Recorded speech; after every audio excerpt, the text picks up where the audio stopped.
Brothers and sisters, I'm Jesse with Living Tree Community Foods, and we're here in a very special and magnificent orchard. We're in the Berkeley Olive Grove 1913 in Butte County, just near the town of Oroville in Northern California. And we're here with Olivia and Darro Grieco. And this is a very, very special olive oil. Indeed, this is where our heritage olive oil comes from. And the grove itself was planted in 1913 by University of California at Berkeley professors. They wanted to make a perfect olive grove. And they planted a very special variety of olive here called the Mission olive. And the trees that we're seeing are 104 years old. Think of that.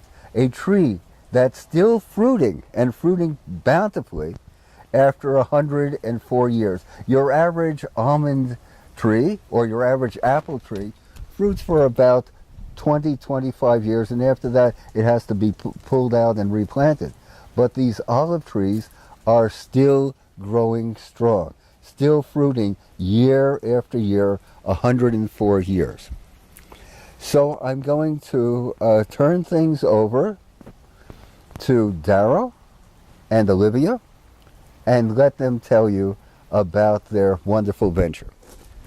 Well, we're here with Darro and Olivia, and I was wondering if you could tell us how you first got your start in such a specialized field as old-time historic olives.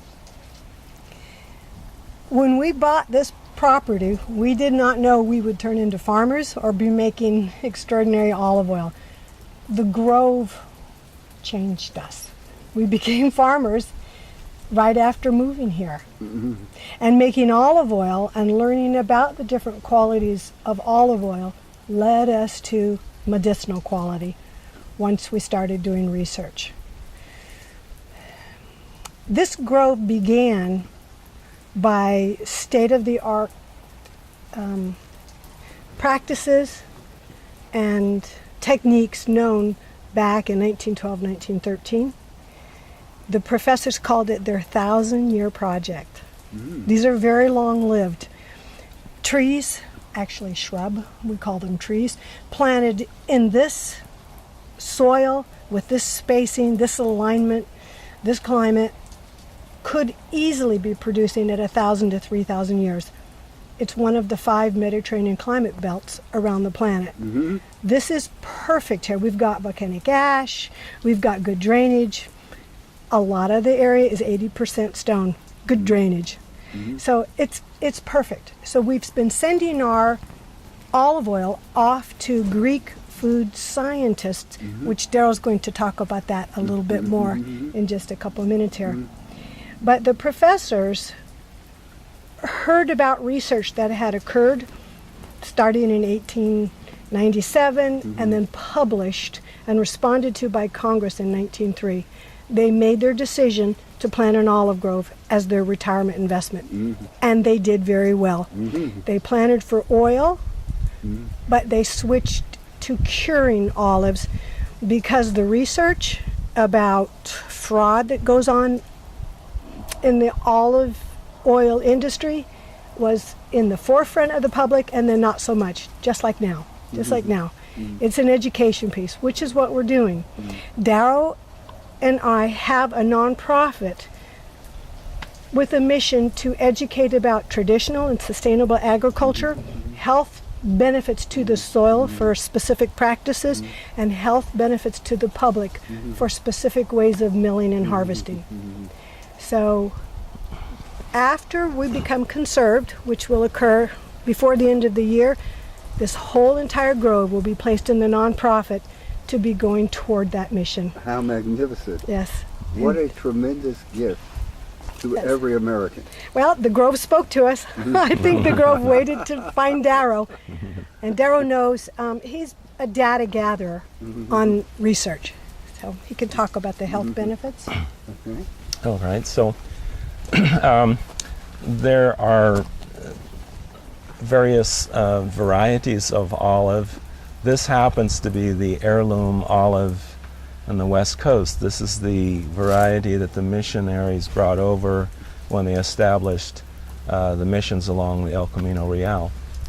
And it happens to be a varietal that is high in phenols.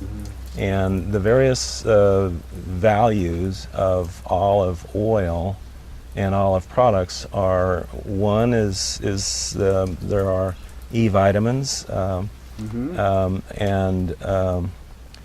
there are, it's principally a monounsaturated fat, which works a little differently than either plant or animal sourced saturated fat.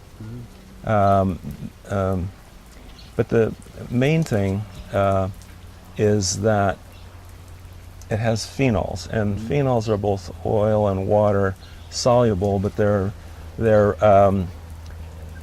antioxidants, they're preservatives, and so they go to anti-inflammatory effects on the body, which allows the body to heal, and also cardiovascular health values. And so our variety here is very rich in phenols, and that's why we're getting some of the good results in people that take our olive oil. And we've just been awarded in the Mediterranean now the 2 original venues that are now health and nutrition focused. All the competitions to date have essentially been culinary focused. You know, how does it taste? Aren't any defects? No, and it's nicely balanced and it's fruity and it tastes good with food. But now we are also beginning to look at the health value of the olive oil. And the first of those venues, which is the Aristoleo, you see the award there, that's in the island of Cyprus, in Nicosia, Cyprus, and it's based solely on the total phenolics of the olive oil. We were entered in this competition in the cradle of, you know, the wonderful, wonderful olive oils of the world. We were the highest in total phenols, with the exception of only one oil there. We were the only American company. But what is occurring is that our focus is shifting more and more from just simply making the highest quality olive oil that it can make to making the most healthful and nutritious olive oil that it can make. And as time goes by and we get make some changes here and have the funding to allow us to have more facilities and get more work done, we will begin developing some other olive products that will be essentially be superfoods, we feel. Amazing. That's a whole unexplored area. Olive superfoods created from American-grown olives. That's correct. That's very, very special. That's fascinating. And Well, it's very exciting. It goes to sustainability also. Right now, more than 75% of the olive is basically waste product. And you're extracting the oil, and then everything else is considered of no value. It either costs to deal with it, or in some cases you can sell some of it as cattle food or compost it. But that 75% that is now a cost to the producer can contain value as great or maybe far greater than the olive oil that's extracted. And that's one of the things we want to be going toward. I think that is a fascinating discovery, that what is normally waste and thrown away might in the end be seen to be more valuable than the olive oil itself. True. And just this morning, actually, we had a discussion with a professor at the local college who has been with us developing a biochar technique. So this is a way of taking the prunings of the tree, and now again this becomes a product that you have to deal with, but it can be actually converted into biochar, which is a step past charcoal. And biochar treated with compost or compost tea and then spread on the ground can be a long-term food source for the roots of the trees. It can eliminate moisture loss through evaporation, and it is containing the carbon that's coming out of the soil, Yes. flowing back to the soil instead of into the atmosphere. How exciting. How exciting. That sounds like a very, very promising direction indeed. How do you bring fertility to your trees? Where does the water come from? Principally, it comes from rainfall. This is the term dry farmed. We do not artificially irrigate the trees. However, this is seems to be a unique terroir, a piece of ground here. We're at the base of the Table Mountain escarpment, and the base of Table Mountain. So I think of that as maybe like a source of water, a spring. So if you dig down, if you go down 6 to 8 feet, there will be a moisture strata there that's coming from Table Mountain, and that is just shallow enough for the olive root system to reach, and so they can the trees can maintain themselves even in drought. We've come through 5 years of drought, and these trees have produced fairly consistently through all of those years, whereas some groves that had been irrigated and then had no water had no produce, had no olives. How exciting. That's very, very magnificent. Right, and also the fact that these trees are getting less water than had they been irrigated, it's a way of concentrating. The trees tend to concentrate the phenols more when they're stressed like that. Aha. That's a very important point, brothers and sisters, to think about. When the tree is stressed, when it's not watered by artificial irrigation, it produces an olive oil with higher polyphenol content than otherwise. I think that's something something to think on and to ponder. There's something I'd like to add. There are a lot of claims on the market from companies about what they're doing and what's in their oil and the quality they are. We're not the ones making the health benefit claims. It's coming from scientists. It's been authenticated. And we've been working in tight collaboration with Greek food scientists that have authenticated. And not only did we go to Cyprus and pick up our gold medal for health benefits, but we got another one in Athens, Greece at the old parliament. And the Greek food scientists said that when we get our funding and we put the mill in, which will not be operating November 2017, but November 2018, they are committed to coming and assessing not only the oils coming out of the mill that we've selected, but the products that Darro talked about that are other than oil. So we won't be making any health claims. We'll be relating the authenticated research by the Greek food scientists from World Olive Labs. And you might mention about in Europe the health, you can label the health value.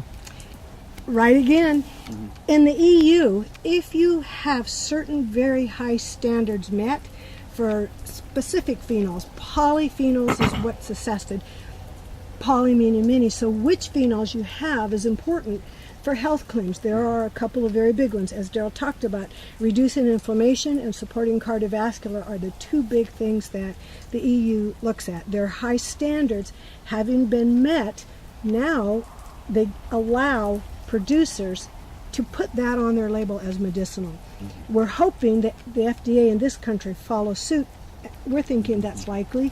But right now, if we were exporting to EU, we could put medicinal on our oil, and that has been the case, passing those standards since 2010. And the competitions that Darryl's talking about for medicinal value, the one in Greece that we won a gold medal in, and the one in Cyprus, both of those we would have been able to put medicinal on our label in Europe, hopefully someday here. It's a very exciting time. I should certainly say so. I should certainly say so indeed. And I think that what you're doing may mark a renaissance, so to speak, Good word. of American olive oil, of alive, organic American olive oil. It's more than about time. The way is forward. Right, and also, if you're in America and you're buying American olive oil, you are avoiding the enormous carbon footprint that's involved in bringing olive oil from halfway around the world, and you are lessening the damaging toll that transporting olive oil that those distances take. In most cases, those olive oils, even if they're wonderful olive oils, are not fraudulent at all. They are subjected to high heat for extended periods of time, and they break down. So a wonderful olive oil tested at the University of Athens in Greece, and then tested here at UC Davis Olive Center, purchased from a local store, they were not the same olive oils. The loss in the transporting processes can be significant, and that's another thing to consider. Surely. And while you're all listening, Darro and I would love on our watch to have this go to completion for the medicinal values. After our watch, we would love there to be someone that resonates with what we're doing. Perhaps they would like to take over this project. We've still got time. We're just in our 70s, so we're still going strong. We're saying, but after us, think about it. Step up. A beautiful, magnificent thought. And you're hereby invited to come visit the Grove and taste our olive oils and just visit. How exciting. That's a beautiful thought. I'm so very, very glad.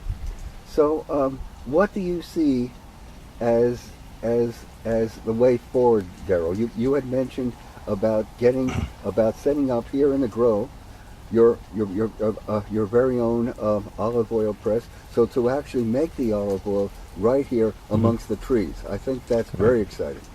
Well, we are at the culmination of a 5-year process, which has been to permanently establish this as agricultural only. It cannot be developed in any other way. And with this completion, there will be some funding, some available, that will allow us to put in a mill facility and a facility where we can do other work with these various olive products we've been talking about.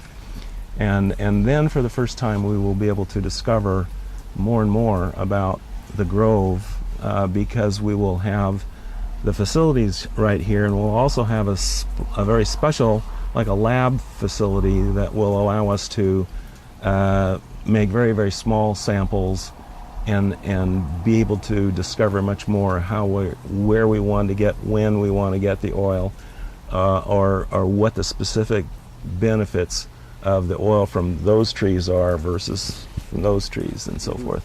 And we have many volunteer olive trees here, olive trees that have grown from the mission olive, but they come back to a broader gene pool, so they're not the same as the parent tree. And each of these, even though they're right next to each other, are different from each other. So here's another opportunity for us to be able to learn, by making very small samples, to be able to learn the specific values and benefits of each of these. We have like 85 of these trees, and we do know that some are very, very special already, and we'll begin to learn more about all of those trees. And also we'll be able to experiment with measuring soil moisture and experiment with limited watering at very specific times of the year. How exciting. And Darro, one further thing, you also mentioned that a certain antioxidant has been discovered in your olive oil that seems to be unique and has not been found anywhere else. Right. Well, a couple of years ago, it was discovered that there's a new phenol. It's been named oleomissionol. That's was found in our olive oil, and then the following year, there is a natural compound. It's a plant product that has been known, and it's very important for health reasons, but is now for the first time found in our olive oil. It's called alenolide, and Olivia can maybe mention alenolide. Yes. So we have specific components or compounds we know of in these oils that go to specific effects or benefits to the body. And this again is where, with our own facility, we will possibly be able to experiment and develop blends that heighten one benefit or another. So I will address what he just brought up. We have, for several years, found that a green olive, once it's matured into its oil and into its polyphenols, the specific phenols that we're looking for health benefits go in that green olive. But when we send our oils off to World Olive Labs to be assessed with nuclear magnetic resonance, the one that had started, so it's green, pink, red, we send those all off. What's going on in our She's olive talking oil? about the maturity of the olive. Yes, so it's a fruit, so it begins green and it goes pink and then red, then purple, then black as it ripens. All olives go through that. So we've been noticing that the green is the one. But 2 years ago, because we sent off different harvest times, different maturity times, the one that had started to go pink in the skin had released an enzyme that released a compound that Darro's talking about. We did not expect that. We did not expect that instead of a one-page report about the health benefits of our oil, we were sent a two-page report, because this one that had started turning pink right next to where the olives were still green was the one that was higher, and this in this particular thing that he's talking about. So if a person has already had a stroke, okay, this isn't coming from Darro and Olivia, it's coming from World Olive Labs. If they've already had a stroke, these bioactive components begin to remediate the effects after the fact. This came from pink in the skin. So as he says, we analyze a lot of things. Well, was there something a little different from that row because they were only harvested one day apart, or was it the enzyme in the pink? We just have a lot to research. A lot to research. Yes, a lot to and do. it's on our So watch. We're happy to do it. I'm so glad. Yes, but somebody else step up, join us, and take it over. Just saying, it's a lot for two people. Well, Darro and Olivia, I just want to say this has been a very exciting talk, and I want to express the appreciation of brothers and sisters everywhere for the magnificent work that you're doing in helping to preserve our American heritage in olives and olive oil, a heritage that goes way, way back, maybe as long as 400 years or so. And thank you for being pioneers in this regard and preserving something uniquely American. Thank you so very much indeed. It has been an honor and a privilege speaking with you. Thank you, Jesse. And thank you for finding us and sharing our product with the world. A privilege indeed. Thank you.